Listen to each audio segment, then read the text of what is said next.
Buenas noches, yo soy Carolina o Lilian. Recording in progress. Feliz sábado, hermanos.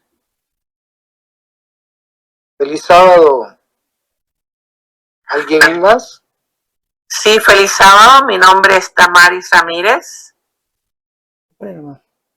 Muy buenas noches, hermana. Buenas Damaris. noches. Bienvenida. Gracias.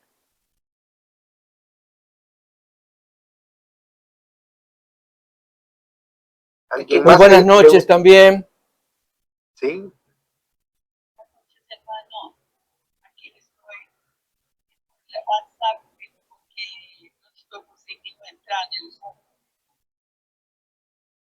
Que estoy aquí con ustedes. Amén, hermana María. Sí, bienvenida, hermana María Pereira. Vamos a tratar mañana de solucionar ese problema. Vamos a hacer como un simulacro, que si estamos ya en un meeting, para ver qué pasa con su teléfono y para ver de que se pueda conectar perfectamente en adelante, porque no es lo mismo estar solo escuchando por WhatsApp, pero primeramente Dios, vamos a solucionar ese problema.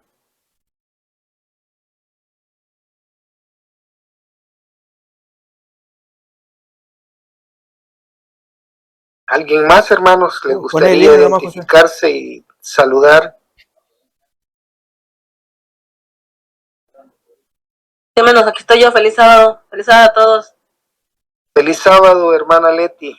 Bienvenida a nuestra reunión virtual. Gracias, hermano.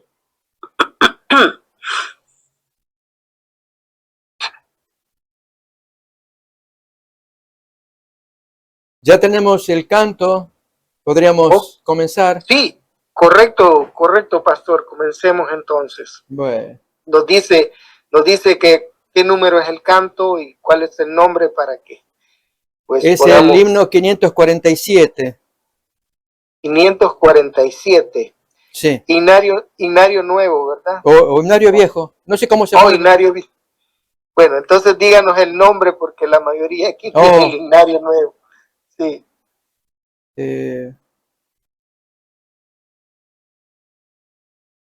A ver.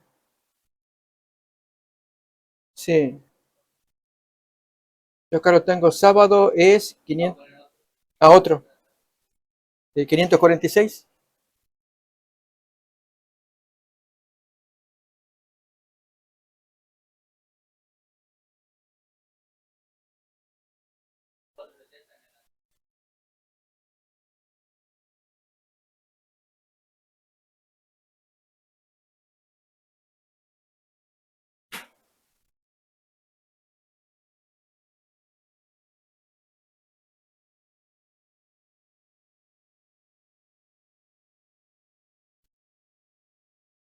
Sí, aquí estamos teniendo una dificultad. Ok. Ok, a ver.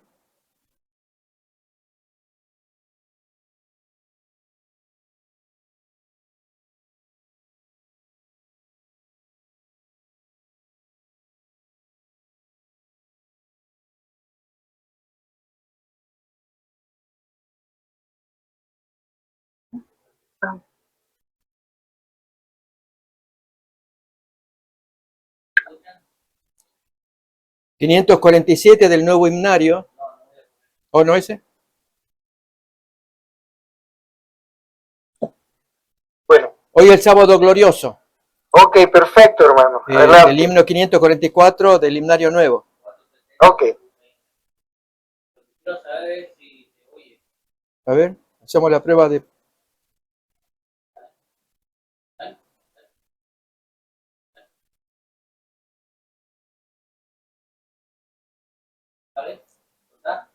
¿Se oye? Sí, correcto, se oye. Perfecto.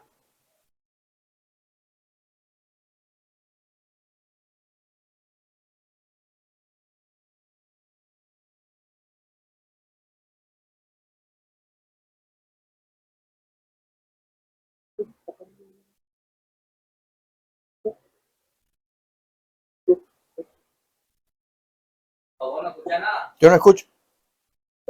Sí.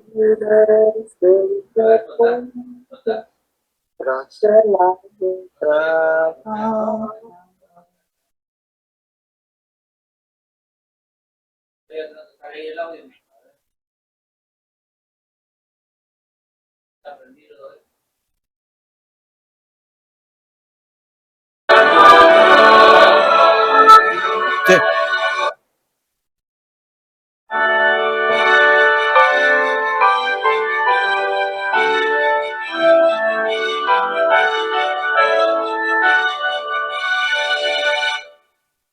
Hoy el sábado glorioso nos invita a descansar.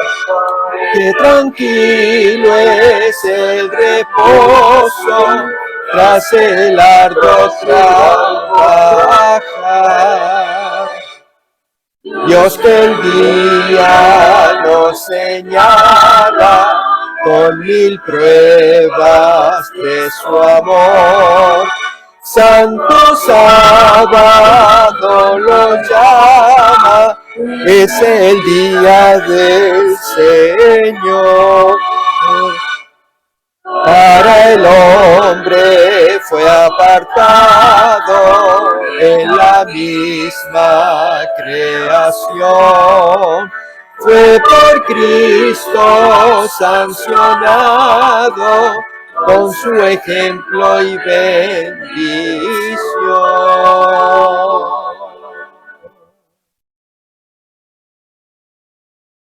Amén. Amén. ¿Cantamos otro? Amén.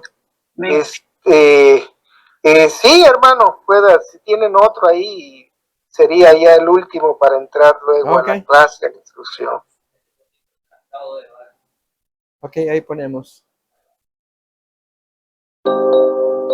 Sábado es. Amén.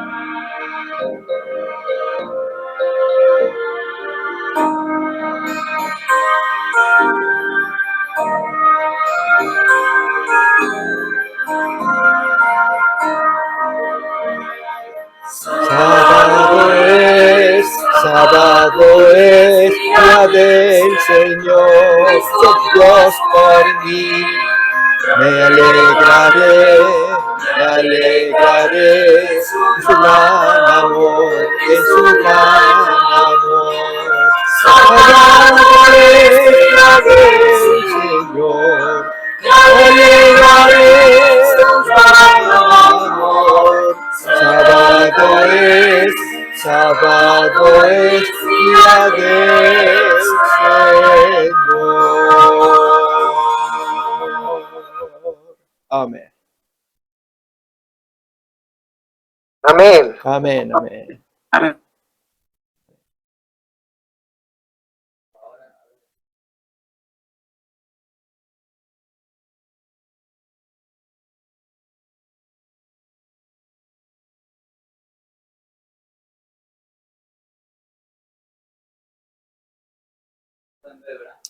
Ahí pregunto si pueden ver.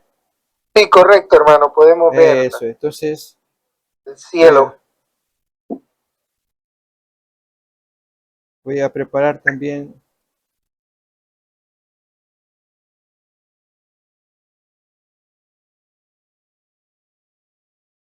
No, quiero poner. A ver.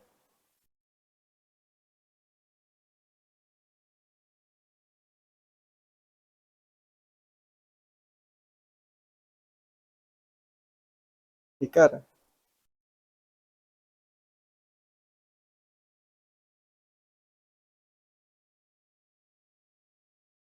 Ok.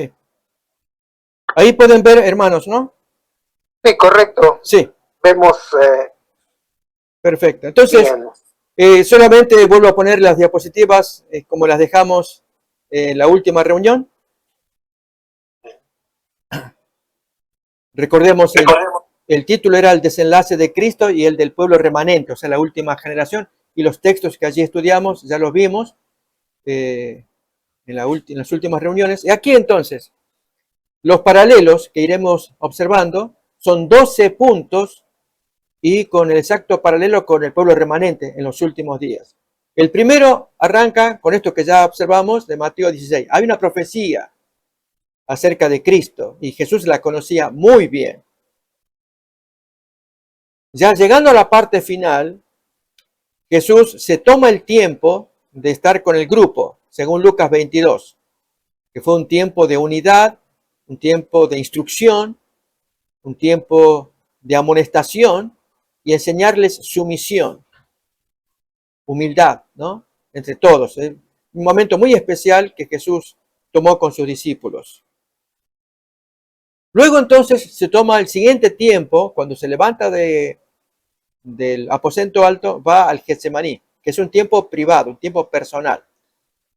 El tiempo de Getsemaní, que eso fue tan importante, tan valioso para enfrentar la tormenta, el tsunami que se venía a continuación. Estos textos también ya los miramos la semana pasada. Y entonces a partir de acá, es lo que vamos a considerar ahora, ¿no? La hora cumbre del enemigo es el test del maestro. ¿Cuántas veces Jesús dijo, para esta hora he llegado, ¿no? O sea, antes decía lo contrario, mi hora no ha venido. Vuestra hora siempre está presta, pero mi hora no ha llegado. Pero ahora, esta es la hora para la cual Él entra preparado. Entonces, voy a invitar a que leamos Lucas 22, desde el versículo 47, ya cuando entra la turba. Y para ello Jesús ya no tiene escape, ni quiso el escape, aunque Él lo podía, cuando le dijo a Pedro, mete tu espada, no sabes que yo puedo pedir 12 legiones de ángeles. O sea, Él podía volverse atrás, pero no quiso. Era un punto de no retorno, decimos. Entonces leemos los textos.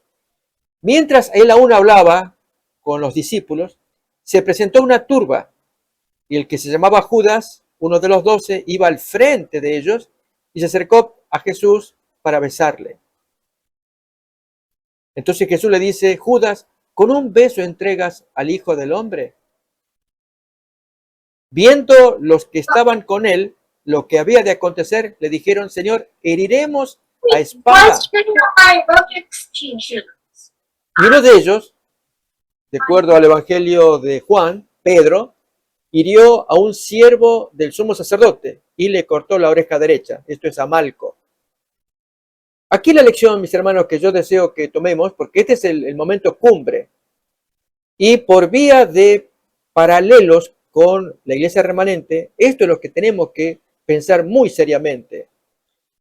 Jesús sabía su hora y entró preparado. Se lo dijo a sus discípulos.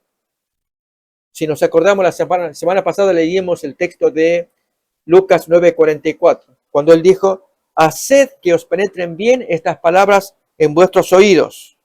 O sea, Jesús no sabía cómo decirles que abran bien la mente, que los oídos estén muy atentos, haced que os penetren bien en los oídos estas palabras.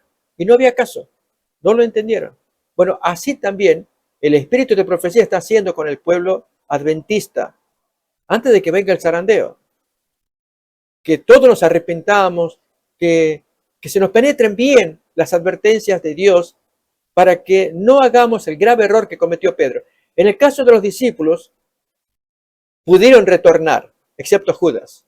O sea, hubo perdón para todos. Para Pedro primeramente y para los otros que se escabulleron, que se escaparon, que lo abandonaron. Jesús era amoroso, Él los perdonó a todos. E incluso a aquellos que lo estaban hiriendo, también tuvo palabras cuando le dijo al Padre, no les tomes en cuenta este pecado. Tener esa actitud, mis hermanos, uno diría, bueno, es el Hijo de Dios. La hermana White siempre nos dijo que nosotros podemos obrar, que podemos hacer como hizo Jesús. Y en este caso, tener el espíritu de perdón, el espíritu amoroso, amable, de recibirlo a pesar de el daño que le estaban haciendo. En este caso, estamos leyendo el texto, cuando le corta la oreja a Malco, lo bonito del texto es que Jesús se sacó las cadenas, como un niño que rompe un hilo de coser. Fue tan fácil para él romperlo. Y luego, bueno, puso las manos para que otra vez lo aten fuertemente como lo habían hecho. Porque a él le quedaba claro la misión. Así, hermanos, tiene que pasar con nosotros. Nos tiene que quedar claro que se viene, yo le llamo el apresamiento, así como Jesús que vino a la turba y lo apresó, que a partir de ahí no hay punto de retorno. Así va a pasar con la ley dominical. Van a pasar cosas antes que tienen que ver con nuestro pueblo, zarandeos, mensajes discordantes, ¿sí? Cosas que pueden herirnos. Pero lo que más importa es cuando ya no llega el punto de retorno, ya, o sea, llega y ya no hay salida. Ahí es, hermanos, cuando el Señor comienza a discriminar entre los que se salvan y los que se pierden. Entonces vamos a continuar leyendo para inspirarnos en el texto de Lucas capítulo 22, cómo Jesús actuó para que actuemos nosotros imitando a nuestro Maestro. Entonces retomamos el texto de Lucas capítulo 22, versículo 50, y uno de ellos hirió a un siervo del sumo sacerdote y le cortó la oreja derecha. Entonces respondiendo Jesús dijo, basta ya, dejad. Y tocando su oreja le sanó. Recordemos que al unir esta porción con los evangelios sinópticos, o sea, los otros evangelios, incluido el de Juan, describe más detalle, como por ejemplo que se soltó de las cadenas, ¿no? Como dije, las rompió como quien rompe un hilo. Y otra vez se entregó. También cuando él dijo la frase, ¿no sabes que yo tengo 12 legiones de ángeles que podrían venir a socorrerme? Una por cada uno de los discípulos. Pero si hago esto, ¿cómo se cumple la escritura? Eso está en los evangelios también. Solamente ponemos esto para recordar esa escena. Siguiente versículo. Y Jesús dijo a los principales sacerdotes y a los jefes de la guardia del templo y a los ancianos que habían venido contra él, como contra un ladrón habéis salido con espadas y palos. Era humillante, ¿verdad? Él que venía a enseñar del amor, a dar el ejemplo de amor, ahora lo consideran un maleante. Como contra un bandido habéis salido con espadas y palos. Y 53. Y este texto es revelador. Habiendo estado con vosotros cada día en el templo, no extendisteis las manos contra mí. Y hermanos, esta frase la voy a leer más de una vez para que veamos la fuerza que tiene. Pero esta es vuestra hora y la potestad de las tinieblas. Lo leo de otra manera. Este es vuestro turno. Yo ya tuve el mío. Hagan lo que quieran. ¿Captamos eso? Esta es vuestra hora y el poder de los demonios. O sea, el demonio ahora toma el control total. Por eso decimos el punto de no retorno. Y al tomar el control, tiene libertad de hacer lo que quiere. Pero Jesús no se puede defender o no puede poner límites a semejante ultraje. No, no lo va a hacer. Para que allí quede probado para el universo y para toda la eternidad cuán cruel es el pecado, cuán cruel fue el enemigo de Dios, Satanás, que teniéndolo allí a merced para hacerlo pecar. Esa era la intención de Satanás. Hacerlo sufrir, castigarlo para que exhale alguna queja o alguna maldición, en fin. Y no lo logró, porque Jesús entró absolutamente preparado. Y ese es el mensaje, mis hermanos, que yo quiero transmitir, que es lo que más importa en este tiempo ahora. Les cuento que hay hermanos que están, yo diría, alarmados con respecto al nuevo director del Ministerio de Trabajo, Jonathan Berry.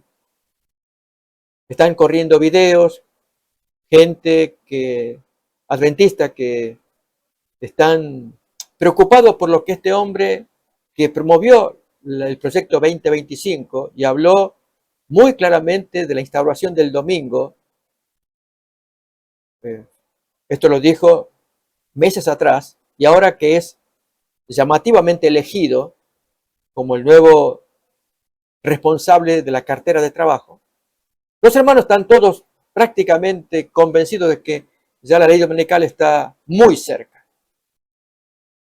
quizás con el actual gobierno. Y entonces entra el miedo. Y hermanos, yo quiero desviar la atención de eso, porque no estamos bien enfocados si pensamos y sentimos de esa manera. Les pregunto, hermanos, razonémoslo con Cristo.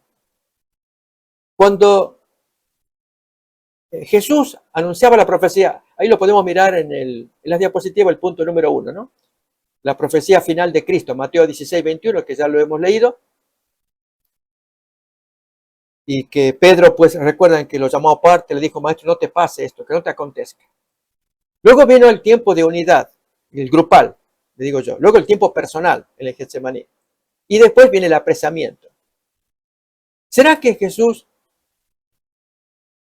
durante sus 3 años y medio de ministerio público, le tenía miedo al apresamiento? Lo que me van a hacer. Esta gente es terrible lo que me van a hacer. Más bien, el temor del maestro era no hacer la voluntad del Padre correctamente como habían acordado desde el cielo.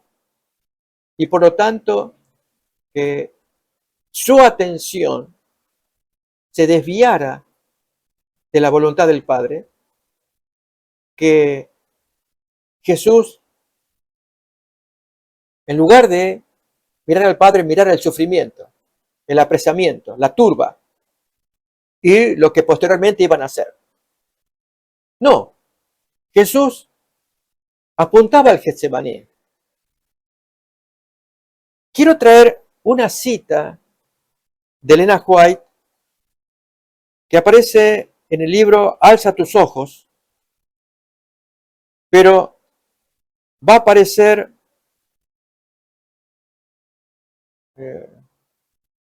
más completa en el original. Upward look. Que hay una pequeña frase que vale la pena poner, pero lo voy a leer en español. Acerca de 4 requisitos que hacen falta para que obtengamos la victoria final. Alza tus ojos, en el 26 de septiembre, dice así. Todo lo que debemos hacer es mantener limpio el recipiente. Ese es un requisito de los 4, ¿no? Segundo, y ponerlo hacia arriba, boca arriba. Es el segundo requisito. Tercero, sigo con el segundo. Ponerlo hacia arriba listo para recibir la lluvia tardía. Y entonces, perseverar en oración. Este es el tercero. Que dice, haz que la lluvia tardía llene mi vasija, que la luz del ángel glorioso que se une con el tercer ángel, esto es el 4º ángel de Apocalipsis 18, brille en mí. Dame una parte en la obra. Déjame proclamar el mensaje. Permíteme ser colaborador de Jesucristo. Qué bonita oración. Y la hermana White agrega, así, buscando a Dios, permítame decirles que Él está permanentemente preparándolos, dándoles su gracia. Hasta ahí leímos 3 requisitos. Los repaso otra vez. Tener limpio el recipiente. Primero, limpio es nuestro cuerpo. Limpio moralmente. Y aún físicamente, pero más moral. Cuando hay cosas pecaminosas que sabemos que hay que soltar. Abandonar cosas viejas que sabemos que hay que abandonar. Déjenme que les cuente, hermanos, yo vengo del culto que tuvimos con los americanos y un abuelito, casi rozando los 90 años. Estamos estudiando eventos de los últimos días y me trae la cita sobre el consumo de carne. Pastor, aquí está diciendo que quienes siguen comiendo carne no permanecerán más en el pueblo de Dios. ¿Tan así es? Me pregunta él, ¿no? Entonces le dije, vamos a leer la cita, y me detuve en la parte que dice los que están medio convertidos con respecto al consumo de carne. Y ahí señalé la palabra, medio convertidos. Si uno no se convierte ahora totalmente y andamos a mitad, medios, Satanás se las va a ingeniar para hacernos caer en alguna trampa. Y le dije, una de ellas, hermanos, le dije así a mi hermano, que cuando llegue el cierre de la gracia, hasta ese momento se podía comer, tal vez de la tierra o a través del trueque, Pero después del cierre de la gracia, Dios promete que nos va a dar pan y agua. Pero puede pasar como con la gente del Éxodo, que estaban cansados del maná y querían las carnes de las ollas de Egipto. Su gusto no estaba entrenado para apreciar el alimento sano del maná. Y ahí aparece entonces dos casos de que Dios manda carne con Éxodo 17, con las codornices y Números 11. Pero el Números 11 fue severo, porque esto fue ya despreciando el maná. Bueno, con el cierre de la gracia, le dije yo al hermano, puede pasar lo mismo que aquellos que no se acostumbraron a seguir el consejo. El texto ya decía, medio convertidos. Estos van a quedar afuera, porque no habrá qué comer excepto pan y agua, y hermanos que estaban acostumbrados a ese consumo excitante de la carne, pues no la van a hacer. Y el hermano quedó pensativo. Entonces, con esto, hermanos, quiero decir que la preparación que tenemos ahora, ese tiempo grupal y luego el tiempo personal, van prácticamente de la mano uno y otro. El tiempo que pasamos en la iglesia con los hermanos, exhortándonos, animándonos, amonestándonos. Y luego el privado, donde hay que hacer nuestras confesiones, nuestras reparaciones. Eso lo vamos a mirar, recuerden, en la segunda parte. No esta es la primera, estoy hablando de Jesús. Y haciendo comparación con el maestro. Como él sí entró preparado, no le preocupó tanto el juicio y la humillación. Y miren ahora la cita de la hermana White para que la entendamos mejor. Sigo leyendo, yo había dicho 3 puntos, ¿no? Uno era tener limpio el recipiente, el segundo era ponerlo boca hacia arriba, el tercero era la oración, preciosa oración, y el cuarto, en el siguiente párrafo, no necesitan preocuparse, y en el inglés dice, no necesitan preocuparse por la lluvia tardía. Qué bonita expresión. No necesitan estar pensando que llegará un momento especial cuando serán crucificados. Me van a dañar, me van a... las cosas que harán. El tiempo de serlo es justamente ahora. Cada día, cada hora, el yo ha de morir, ha de ser crucificado. Y entonces, cuando llegue el momento y sobrevenga la prueba en serio al pueblo de Dios, los brazos eternos los rodearán. Los ángeles del Señor forman un muro de fuego en torno de ustedes y los liberan. Así que en lugar de tener miedo del sufrimiento futuro, ¿qué es lo que le pasó al Señor Jesús? Lo que me van a hacer, no. Él tenía que crucificar el yo, y eso lo hizo en el Getsemaní, en la oración al Padre. No se haga mi voluntad, sino la tuya, Señor. Y habiendo crucificado el yo, ahora sí, hagan lo que quieran, que aún lo crucificaron, el maestro fue así hasta el final. Ese es el mensaje para el pueblo de Dios hoy. Así pues, vamos ahora al siguiente punto de la diapositiva. El quinto, que dice, Pedro mal preparado, recordemos la oreja de Malco, cómo entró a ese evento, y a continuación recordemos la huida de los discípulos. Estamos viendo paso por paso, del apresamiento, allí Pedro cargando espadas y todo eso, y el resto de compañeros huyendo. Siguiente, acontece el suicidio de Judas, el traidor, y también la negación de Pedro, que entró muy osadamente a donde estaba siendo el maestro interrogado y castigado, pero Pedro no estaba preparado para esto, aunque él pretendió haberlo estado. Siguiente, ahora empieza el juicio y el testimonio de Jesús ante el Sanedrín. Y nos acordamos de la oposición de testigos falsos. Estos textos son conocidos, hermanos, no los vamos a leer porque son muy conocidos. Que los llevan allí ante Caifás y traen testigos falsos. Este dijo que destruiría el templo y en 3 días lo reedificaría. Y Jesús no había dicho así. Destruyan ustedes el templo. Yo lo reedifico. Bien. Oposición de testigos falsos. La Biblia trae, ahora vamos a leer, quienes durante el juicio de Jesús aceptaron el mensaje.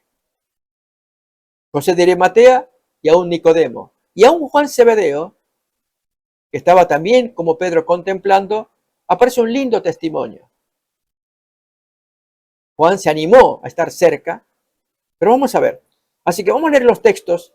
Lucas capítulo 23, versículos 50 y 51, que dice: había un varón llamado José de Arimatea, ciudad de Judea, el cual era miembro del concilio, varón bueno y justo. Este que también esperaba el reino de Dios y no había consentido en el acuerdo ni en los hechos de ellos.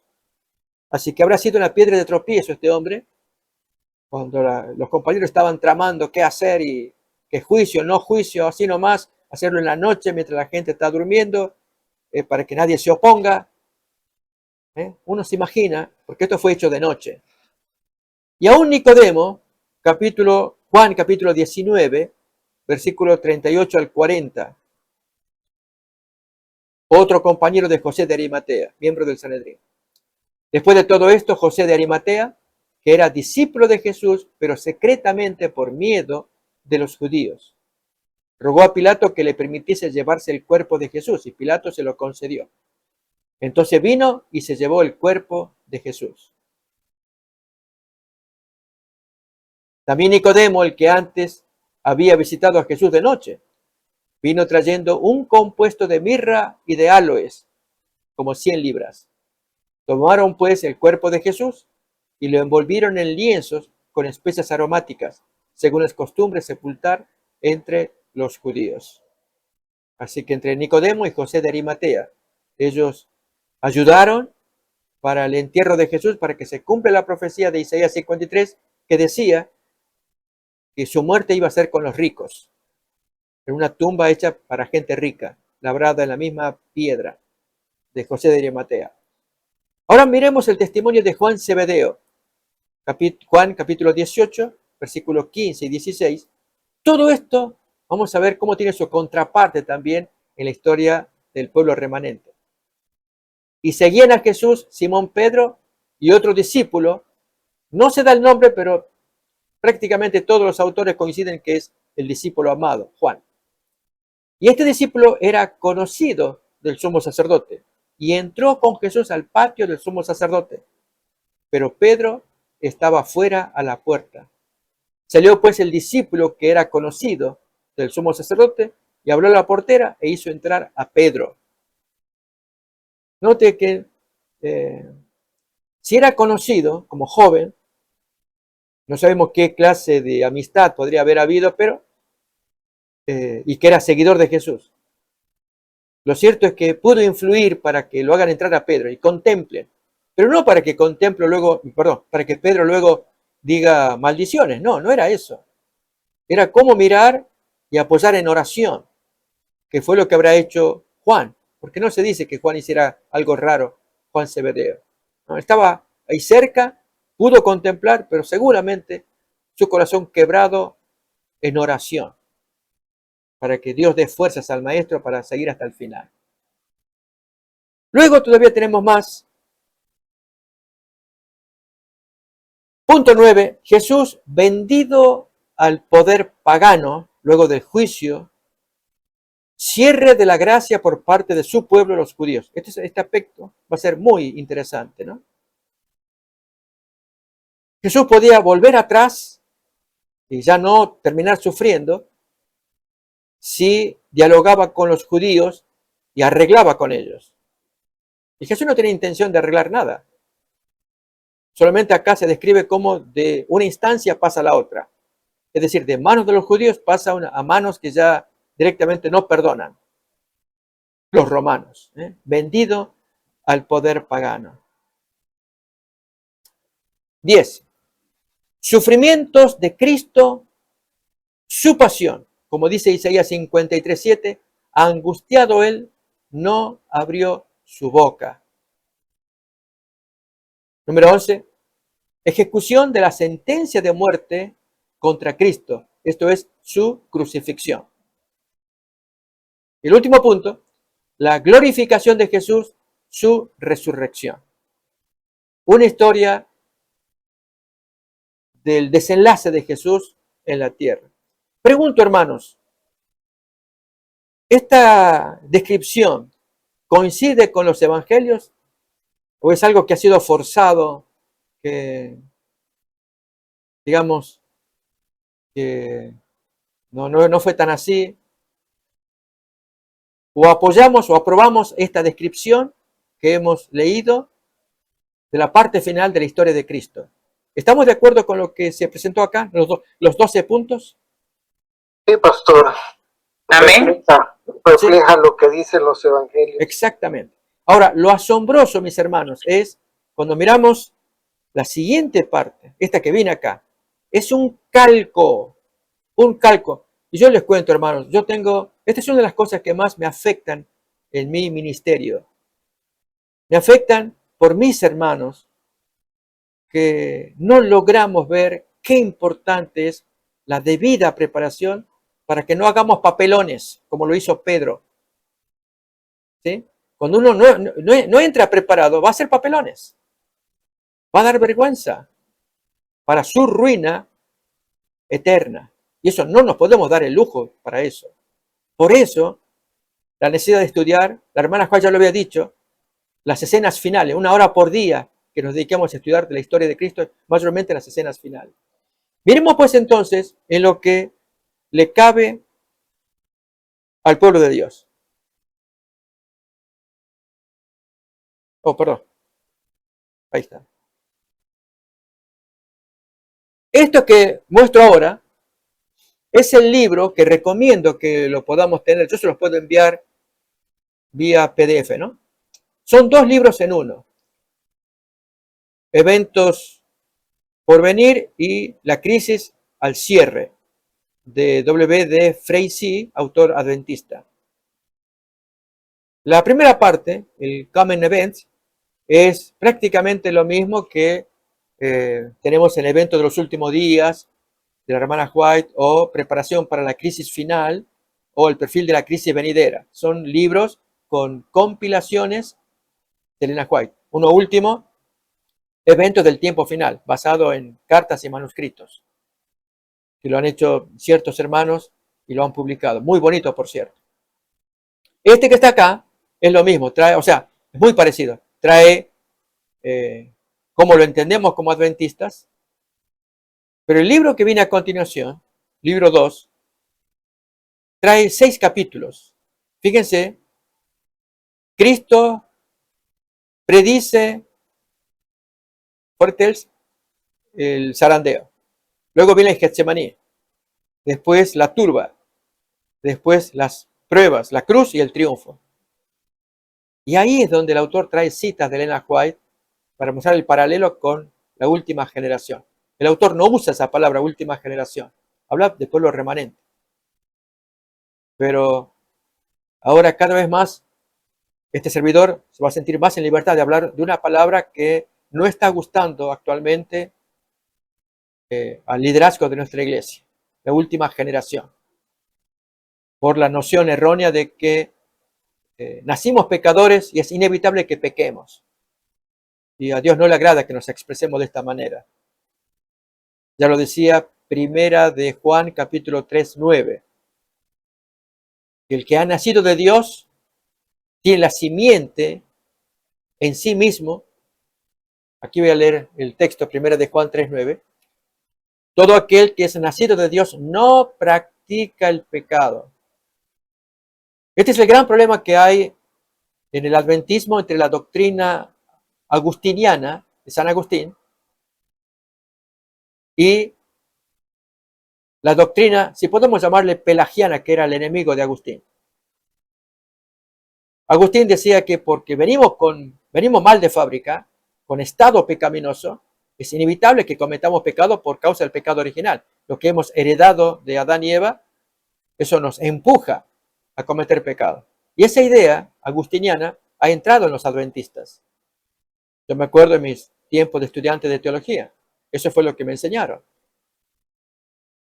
Pelagio fue su opuesto. Él decía, no.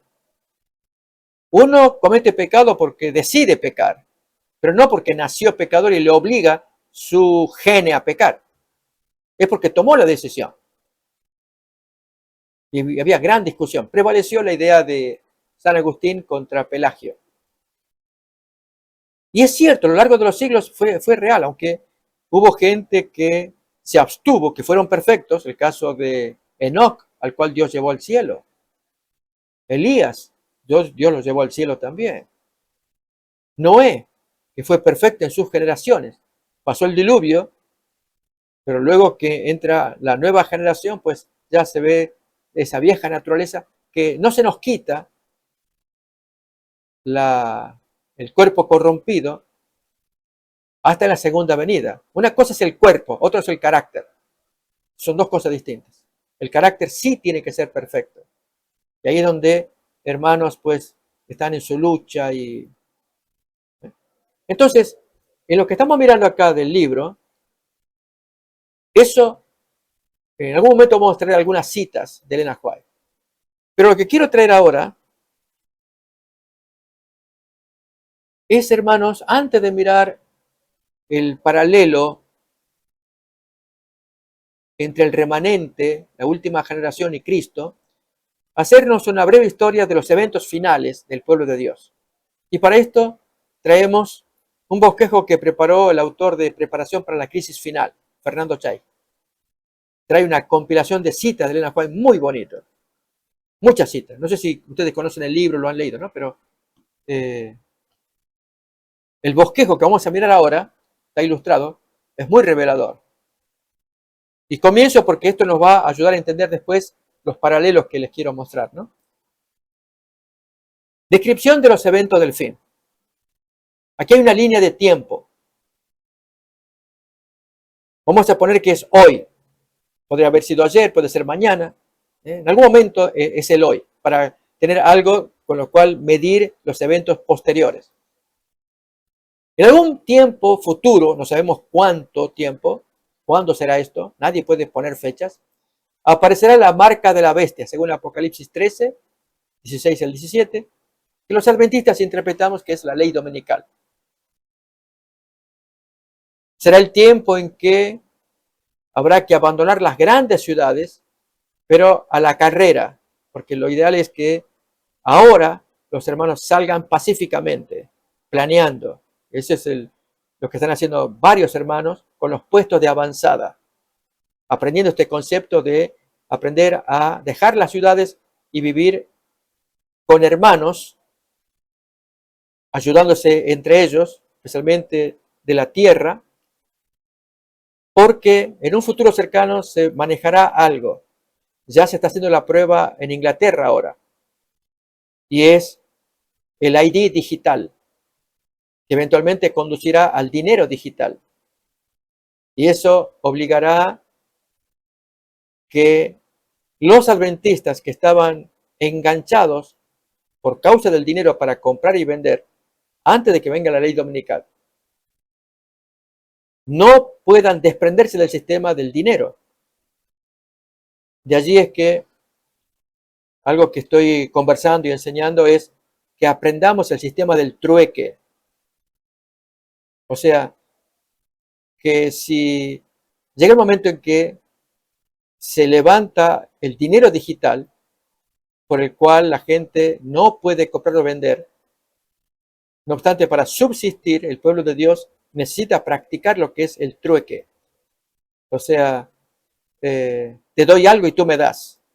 Ya sea que te doy trabajo, corto el pasto, y tú me provees pan, queso, lo que tengas. Y así estar, que esa es la comunidad antigua, primitiva, que se ayudaban entre ellos. Ropa aquí, comida allá, y era como, en lugar de un dinero que es manejado por el sistema, más si es digital, uno se vuelve dependiente del sistema y es lo que tenemos que evitar. Cuando venga la ley dominical será terrible, porque van a usar ese medio, si esto sigue así, como está empezando en Inglaterra con el ID digital. Entonces, por eso es que es bueno ir saliendo a tiempo de las grandes ciudades, pero cuando venga la marca de la bestia, la ley dominical, hay que abandonarla ya, huir de las grandes ciudades, ¿no? Continúo. Todavía más adelante, viene el fin del tiempo de gracia. Apocalipsis 22:11. El que es injusto sea injusto todavía. El que es inmundo sea inmundo todavía. Pero el que es santo, santifíquese todavía. Y el que es justo, practique la justicia todavía. Nos acordamos, ¿verdad? Apocalipsis 22:11. Eso está en un futuro. Será el tiempo en que se sueltan los cuatro vientos retenidos por los 4 ángeles de Apocalipsis capítulo 7. Hay un ángel sellador que ordena a los 4 ángeles que retengan los vientos hasta que venga el sellamiento. Después los sueltan y los van a soltar al cierre de la gracia para que allí haya toda clase de calamidad mientras están sufriendo las plagas, los seres humanos. Aquellos que adoraron la bestia y se dejaron poner la marca en la frente o en la mano. Entonces surge una pregunta: ¿qué eventos se producirán durante este tiempo de gracia en el que actualmente estamos viviendo? Estos eventos, primero, revivamiento y reforma, tiene que haberlo. Muchas veces lo asociamos con después de la ley dominical. Sí, es muy posible. El revivamiento que llevaría a los santos al ser sellados, a predicar el fuerte clamor.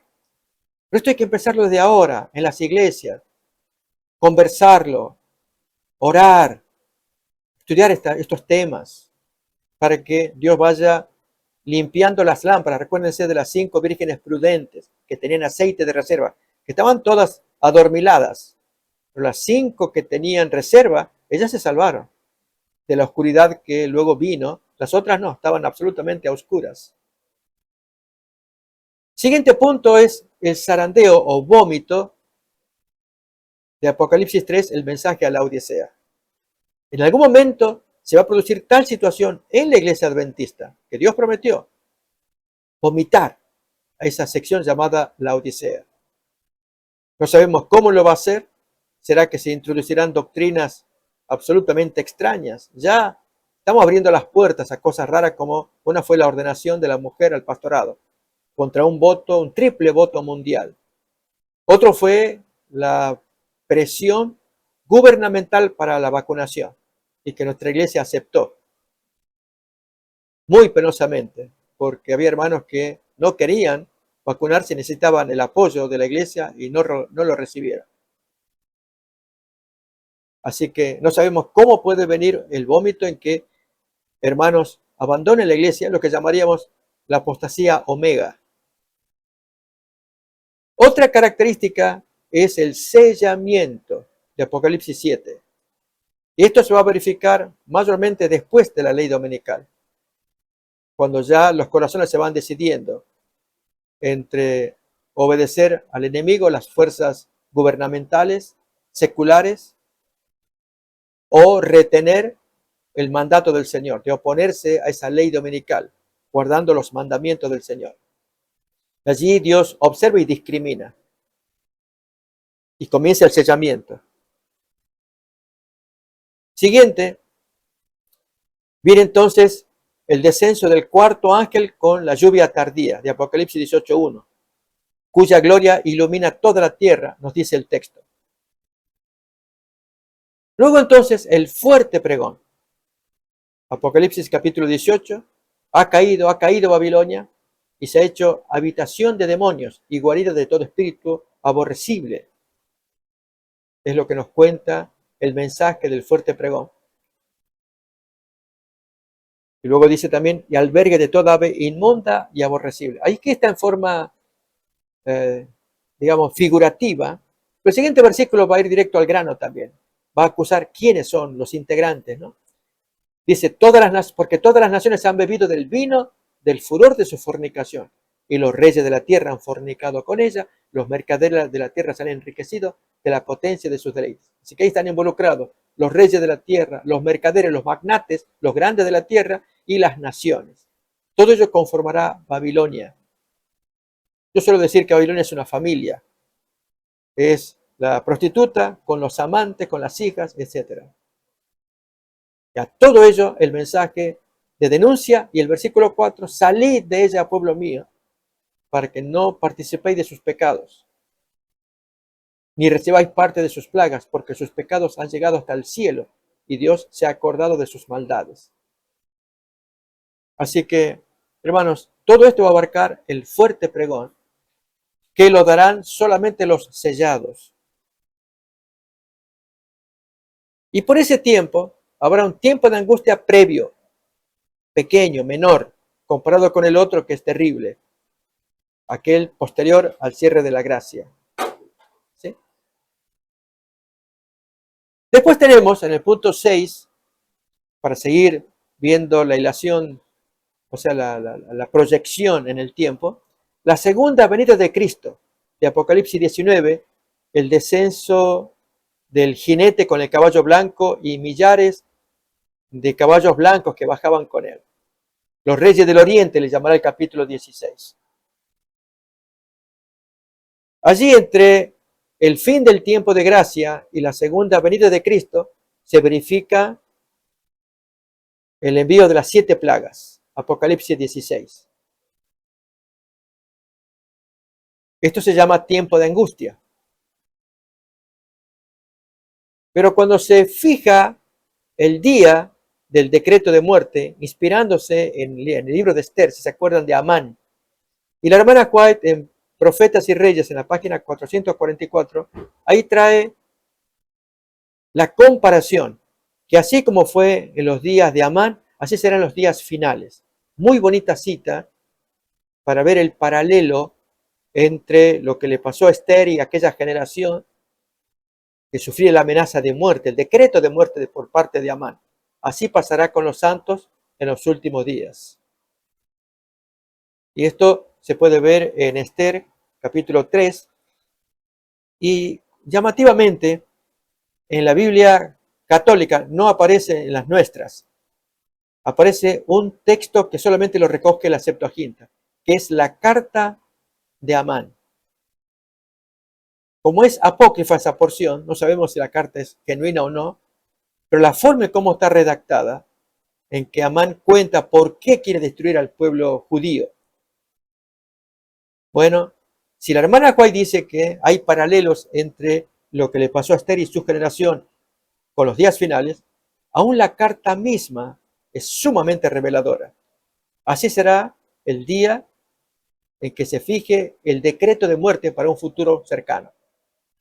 O sea, se fija el día, que sería ahí en el caso de Esther 3, es 12 meses más tarde, en el día 13 es cuando tenían que hacer la matanza.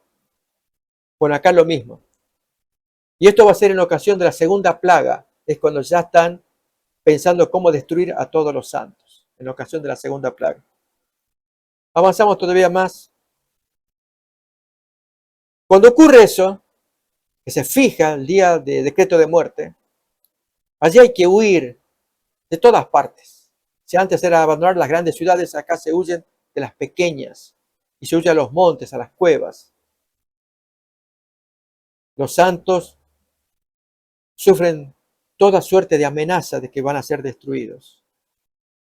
Y luego, antes de la segunda venida, viene el día del Armagedón. Apocalipsis capítulo 16, versículo 12 y el 16 especialmente, que es la ejecución del decreto de muerte. Es llamativo que la hermana White cuando describe, arranca diciendo que el sol sale a medianoche y vienen los silbidos, parecían demonios que poblaban el aire, silbidos de destrucción, y la gente pero se aterroriza, nada menos que le salga el sol a medianoche, en la misma noche en que querían matar a los santos. ¿Por qué pasa esto? Porque hace evocar el día de la matanza de San Bartolomé. El día de San Bartolomé, que es el 24 de agosto de 1572.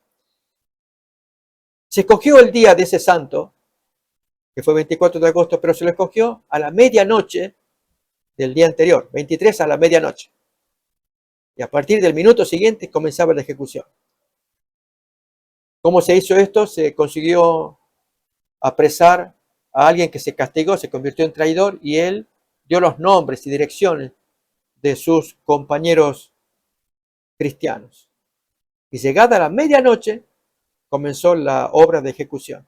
Así va a ser con el día del decreto de muerte. Se escogió que sea el día 15 del mes tanto.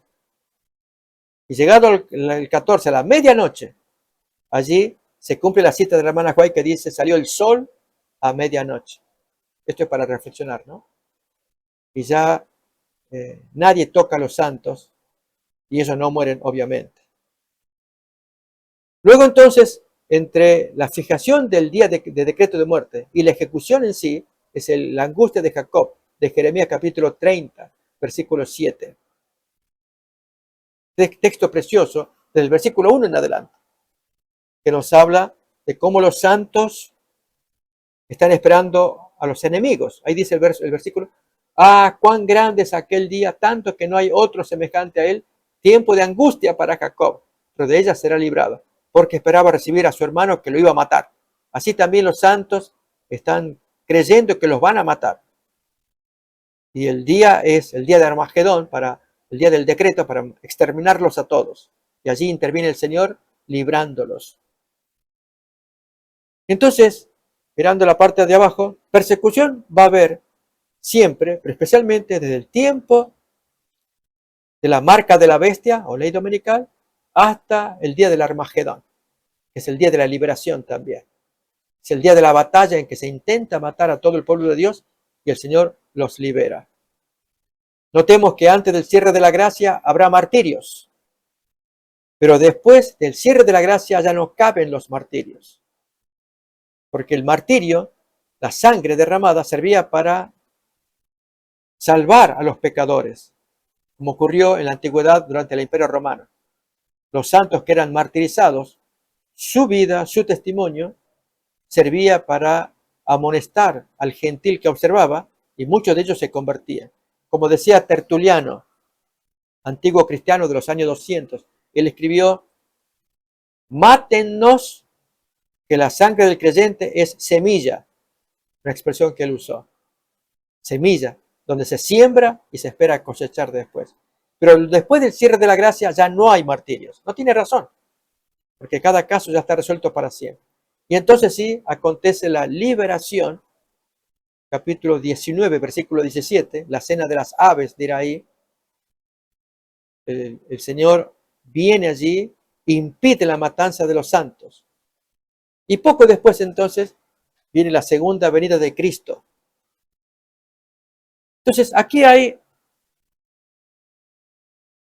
tres asuntos para pensar. Uno es el revivamiento y reforma, el otro es el zarandeo que se nos viene, y algo más, hermanos, que es estudiar este concepto que ha sido poco explorado, el ángel de la piedra de molino de Apocalipsis 18,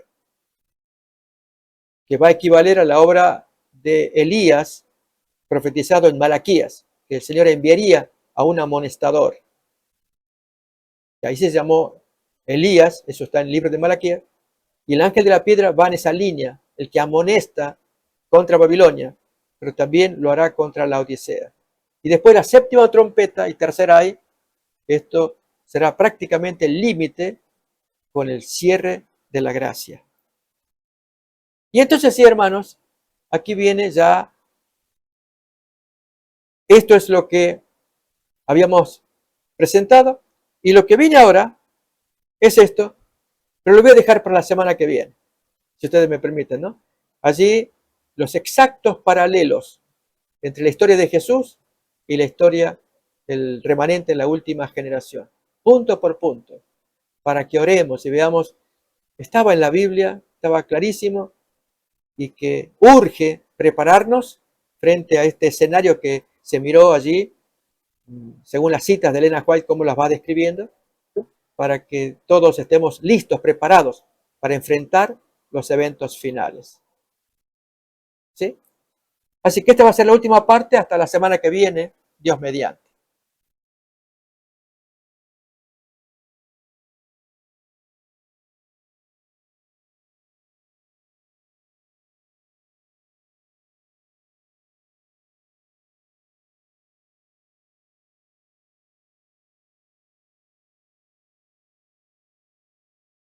Gracias, hermano. Gracias, pastor. Amén, amén.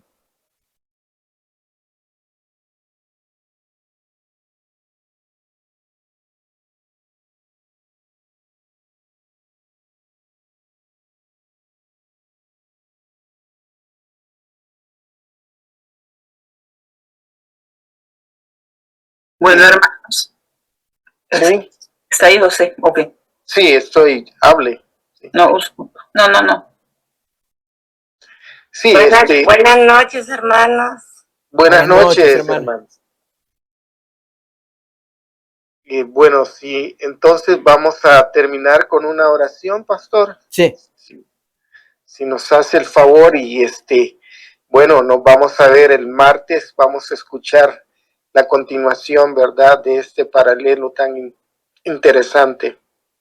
Hermano, que no iban a no es a las 8, ya terminaron por lo que estoy escuchando. No, es que mire, hermana, los viernes, yo no sé si se cambió la hora, para los viernes empieza a las 7 de la noche, es únicamente los martes que comenzamos a las 8 de la noche.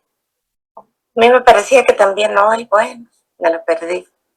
Bueno, mire, hay un sistema, Carolina le puede explicar, todo lo que el pastor habla queda grabado. Yo ahorita no le puedo explicar cómo accesarlo, pero ella sí le puede explicar. O sea, todas las reuniones con el pastor están grabadas, así que ella le puede explicar para que no se lo pierda. Ah, ok, ¿verdad? muchas gracias, sí, Y sí. entonces el martes sí es a las 8 de la noche, los viernes a las 7. Ah, muy bien, gracias. Bueno, Feliz sábado. pues feliz Amén. sábado, hermana. Gracias, bye. Creo que de hecho el pastor manda el link de la grabación, ¿verdad, pastor? Sí. Ahí lo estamos procesando y cuando ya lo tenga con mi hijo, pues lo voy a mandar. Tal vez a usted, mi hermana Lilian, para que lo tenga y así se distribuya entre los hermanos. Amén. Gracias. Sí. Buenas noches. Buenas noches. Buenas noches, hermana Tina. Bye. Bueno, entonces, ¿tenemos la oración, pastor? Sí, cómo no. Inclinamos el rostro y oramos.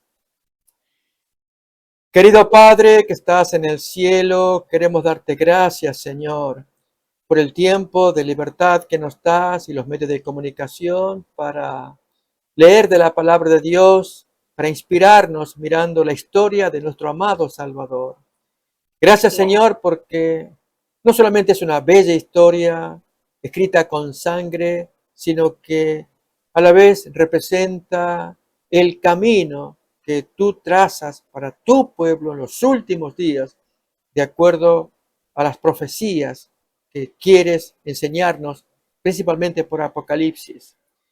Querido Padre, ayúdanos a abrir nuestra mente, a entender este paralelo revelado en la palabra de Dios y que Dios pide mucho de su pueblo en los días finales, pero que depende de nosotros, el ser fieles.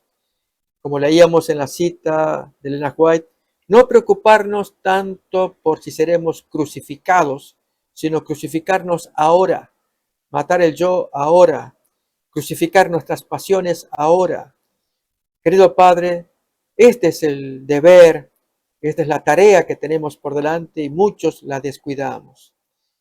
Oh Señor, bendice a todo el grupo que estuvo presente, permite que estos temas continúen y que también ya podamos procesarlo para ponerlo al aire y así otros hermanos puedan escucharlo también.